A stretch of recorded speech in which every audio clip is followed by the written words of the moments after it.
je vous retrouve pour une recette de cuisine. Vous allez voir une petite recette de pâtisserie assez facile parce qu'il faut peu d'ingrédients et qu'elle est relativement rapide à faire.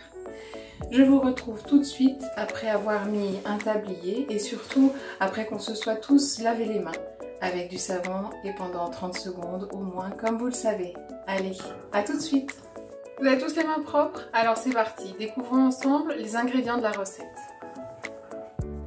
Pour réaliser une trentaine de biscuits, vous allez avoir besoin de 375 g de farine dans lesquels vous allez ajouter 5 g de levure. Vous aurez également besoin de 230 g de beurre mou, 150 g de sucre, un œuf et de la vanille.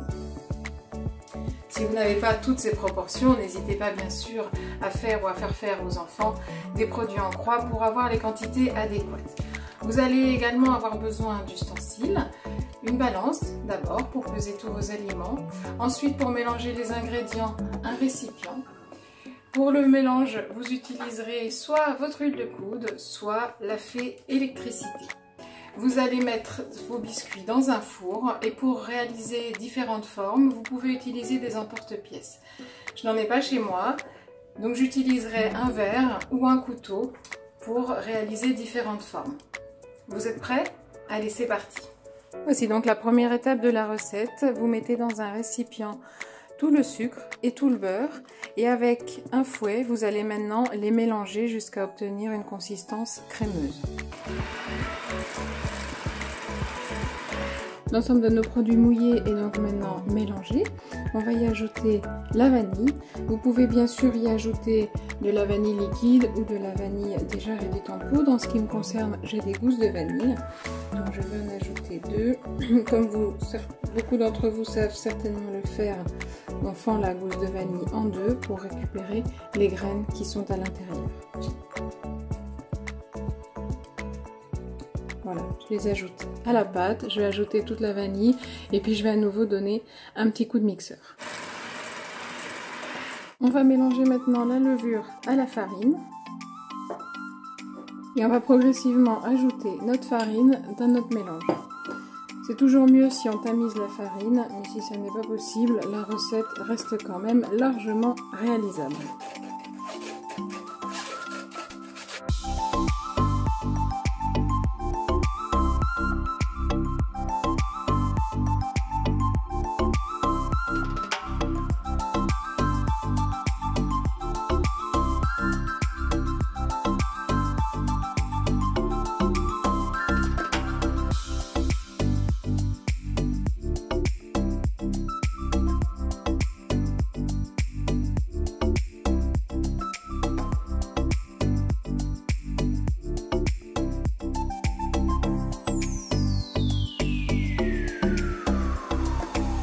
La pâte à biscuits est donc maintenant prête, mais elle doit passer 2 heures au frigo pour durcir, ce qui va permettre après de l'étaler sur le plan de travail et de réaliser la forme des biscuits.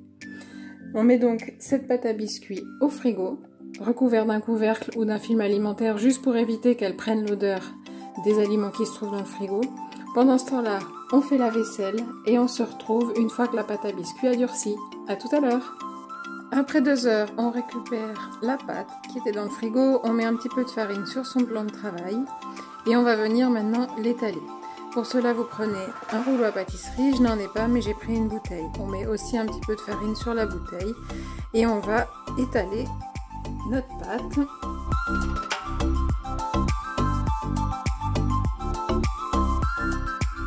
Donc il faut que ça fasse à peu près un demi-centimètre d'épaisseur, ça dépend si vous aimez les biscuits plutôt fins ou épais.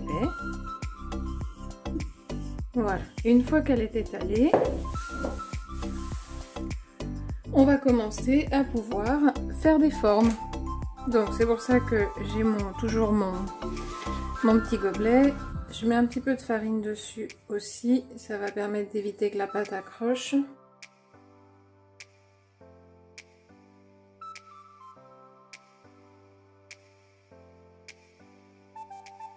On va récupérer tous ces biscuits et les mettre maintenant sur la plaque de cuisson.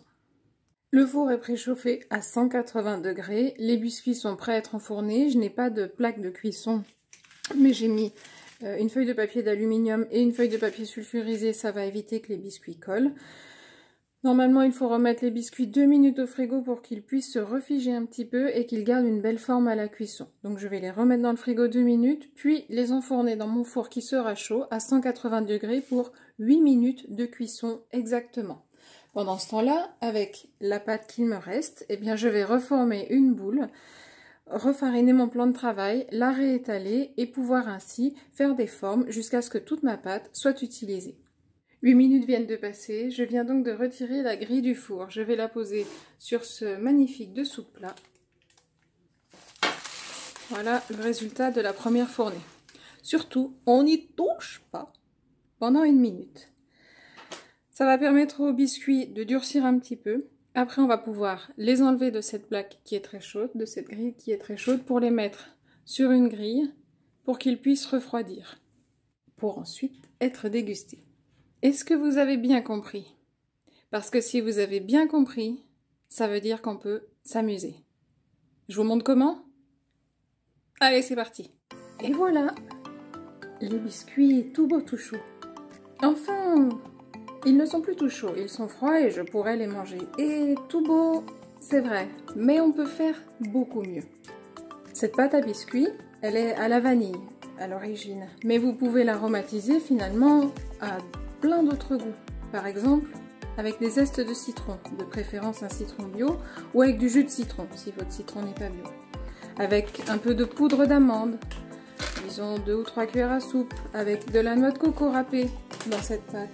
Vous pouvez y ajouter aussi des épices que vous aimez, comme la cannelle, les épices à spéculoos par exemple.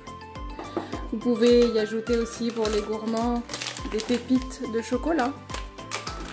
Vous mélangez tout ça, on l'étale et on la forme en biscuit. La vaisselle est faite, le four est éteint, j'ai retiré mon tablier, il ne me reste donc plus qu'à déguster ma production. Voilà, plein de formes, plein de couleurs différentes, le résultat est plutôt pas mal une fois que c'est sorti du four. Le gâteau dont je suis le plus fière, c'est celui-ci. Ah non, ça c'est le magnète, je l'ai confondu avec le biscuit que j'ai fait. Bon, la charte graphique n'est pas tout à fait identique, mais le résultat est quand même pas mal, non? N'hésitez pas à partager avec nous vos questions et surtout votre créativité, tout ce que vous aurez réussi à faire. Un autre moyen de rendre cette pâte à cookies encore plus jolie, c'est de rajouter des colorants. Il se trouve qu'en fouillant dans mes placards, j'ai trouvé que j'avais différentes formes de colorants, en liquide, en gel, même en poudre, donc c'est possible de les utiliser. Il y a aussi des aliments qui colorent énormément, comme le curcuma. Vous pouvez en mettre un tout petit peu pour pas que ça donne trop de goût au biscuit, mais ça va donner une belle couleur jaune orangé. Vous pouvez rajouter un petit peu de jus de framboise ou de myrtille pour donner une couleur plus rosée. Ensuite, on peut décorer le dessus de ces cookies, de ces biscuits. Vous aurez corrigé de vous-même. Par exemple, avec des petites graines de cumin noir qu'on peut mettre sur le dessus du biscuit, avec différentes sucreries vendues dans le commerce pour décorer, avec des fruits secs, des morceaux d'amandes, des morceaux de noisettes, des raisins secs. Ça peut vous donner des résultats un peu comme ceci. Là, avec les petites confiseries du commerce, les petites sucreries du commerce, là j'ai rajouté les colorants que j'avais chez moi. Ici des amandes hachées et là les petites graines de cumin noir. On verra une fois que tout ça aura cuit quelle couleur ça aura, mais avouez qu'avant de passer au four, c'est quand même plutôt joli. Si vous n'avez rien de tout ça, il y a une autre possibilité de colorer votre pâte à biscuits.